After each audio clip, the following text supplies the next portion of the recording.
প্রিয় দর্শক আসসালামু আলাইকুম। Bangla BTV news Facebook page থেকে মোহাম্মদ হাফিজুল ইসলাম বকুল। একটু জানিয়ে রাখি, আমাদের খোকসা বাজার প্রধান সড়ক দিলীপ কুমার ষষ্ঠীর যে গুড়ের কারখানা দেখতে পাচ্ছেন, এই গুড়ের কারখানায় কিন্তু অরিজিনাল আখের যে গুড় সেটি কিন্তু পাওয়া যায়।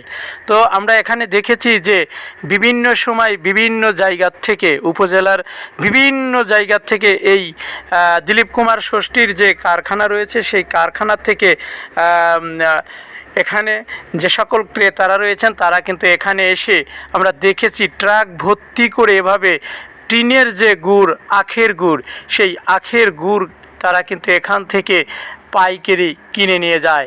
তো আমরা দেখেছি এবং দেখতে পাচ্ছেন এখানে দিলীপ কুমার ষষ্ঠীর যে কারখানা, সেই কারখানার মধ্যে আমরা দেখেছি যে বড় একটি ট্রাক, এই ট্রাকে কিন্তু আমরা দেখেছি কোটার মধ্যে